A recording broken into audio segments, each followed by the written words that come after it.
Buenas tardes, compañeros. Somos el equipo número 3, integrados por Giovanni Jaime Olivera Curiel y Azucena Patricia Madrigal. Nos tocó presentar el estado y la desaparición de las expresiones coreográficas subalternas. Este ensayo es realizado por Amparo Sevilla Villalobos y a propósito de esta autora, pues tenemos que ella es maestra de danza y antropóloga social e investigadora del INAH. Cursó 2 carreras profesionales: danza de concierto en la Academia de la Danza Mexicana de Limba, antropología social en la Escuela Nacional de Antropología e Historia, y actualmente es candidata al doctorado en Ciencias Antropológicas por la UAM Iztapalapa. Ha realizado también varias investigaciones y ha impartido cursos sobre antropología de la danza, cultura popular, construcción de identidades en el ámbito urbano.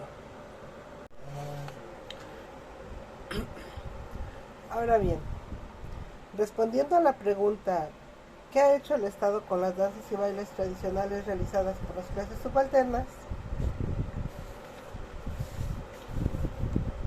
La mayoría de estas expresiones surgen antes del capitalismo y, según la autora, lo más importante de este ensayo es que al mismo tiempo que destruye formas de producción no capitalistas, también necesita conservar otras susceptibles de ser refuncionalizadas para las necesidades de aquel.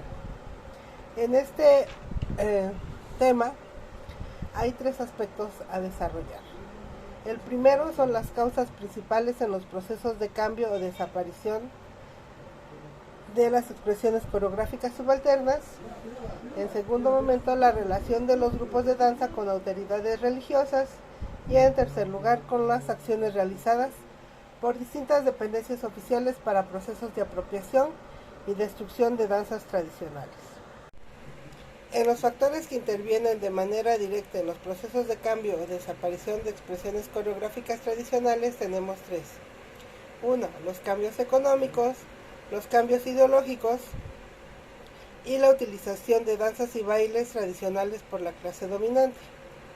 En el primero, en los cambios económicos, en él nos trasladamos a el cambio que han tenido los campesinos al realizar este tipo de bailes, ya que las formas de producción han estado cambiando. Por lo tanto, de ser campesinos, algunos se están trasladando a ser obreros. Dentro de este mismo renglón encontramos que algunos tienen que emigrar, salir de sus lugares, y en ese proceso pues van cambiando sus valores, van cambiando la forma de ver las danzas, la forma de ver a su pueblo. Por lo tanto, algunas danzas desaparecen, a otras cambian y otras van transformándose. Dentro de estos cambios también van los comportamientos, el cambio de sus representaciones, el cambio de función y significado dentro de la población, es decir, el uso social de la danza también se va transformando. En los cambios ideológicos encontramos que los medios masivos de comunicación que llevan a cabo sobre todo las economías del poder, el poder político, el poder económico, pues encontramos que transforman los cánones de belleza, también van cambiando las actitudes que según van más de acuerdo a la modernidad, y también pues encontramos que ponen de moda algunas o se imponen nuevas modas, y también esto va transformando las características de esas expresiones coreográficas tradicionales. Y en tercer lugar, la utilización de las danzas y bailes tradicionales por la clase dominante. Aquí en este factor sobre todo el Estado interviene como poder político, como poder también económico, y entonces nos lleva a que el capitalismo va aprovechando esas situaciones para poder hacer, según ellos, un baile popular o tradiciones nacionalistas, a las cuales les van implementando cambios coreográficos, cambios de vestuario, van estilizando las expresiones coreográficas y también las van transformando, las van haciendo más espectaculares. Antecedentes históricos y la relación de los grupos de danza con autoridades religiosas. Dentro de este contexto, vemos que las danzas tradicionales han estado desde antes de la llegada de los españoles. Y a la llegada de estos, los españoles trataron de destruir todo tipo de cultura de los indígenas, sin embargo no pudieron hacerlo. Entonces tenemos que las danzas tradicionales siempre están con un sistema de cargos. Ese sistema de cargos tienen una autonomía en relación con el clero o la iglesia católica sobre todo, y ellos tienen sus propias decisiones, sus propias definiciones, aunque la iglesia dicta horarios y qué días o lugares se pueden llevar a cabo. También es importante completar que las danzas tradicionales fueron parte de la conversión al cristianismo.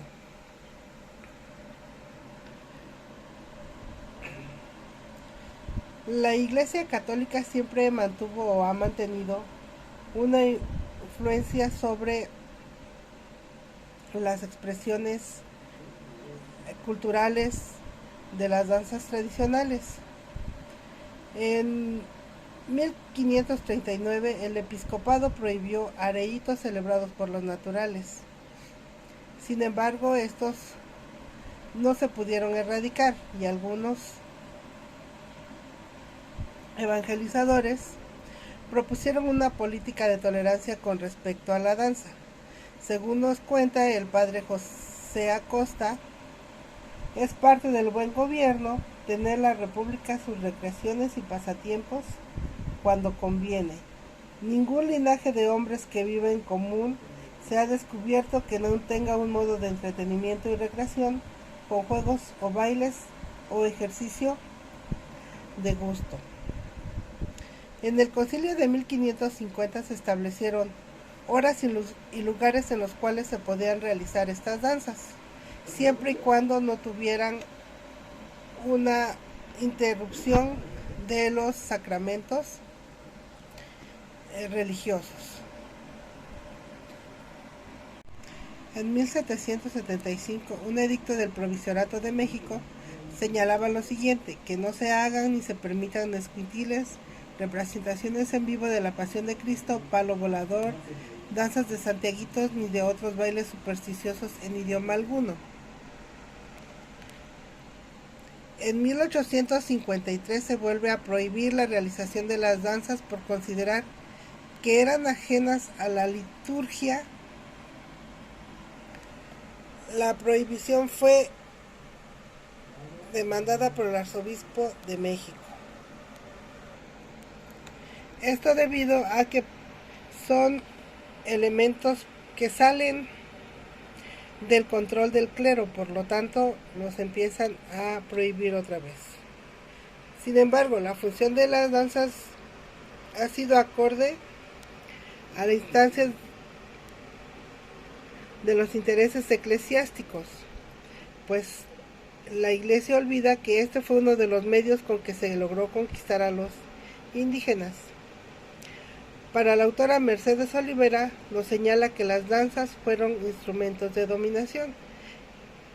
Aquí entendamos que la Iglesia Católica, al prohibir, al querer que toda la cultura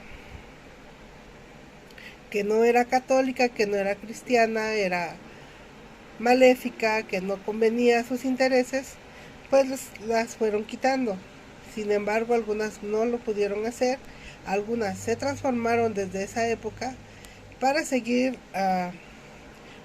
conseguir sobrevivir y también para darle a los eclesiásticos que llegaron en esa época, los ayudaron a convertir a los indígenas. México después de la independencia. Unos años después de la independencia de México de España, hubo la separación entre la Iglesia y el Estado. En esta parte, el Estado instaló un bloque hegemónico en el cual el Estado toma la dirección de la cultura, entre otros aspectos. La danza tradicional sufre transformaciones en cuanto a su función social, satisfacer las necesidades de la clase dominante, y después de la Revolución Mexicana se ha dedicado a rescatar y a fomentar las expresiones coreográficas tradicionales. En este punto, el Estado, al tener intereses políticos, económicos y con la llegada del capitalismo, empieza a estructurar de una forma diferente la relación que hay entre los pueblos, con el Estado y con la Iglesia, y entonces empiezan a transformar estas danzas o estas coreografías tradicionales, y su función también cambia.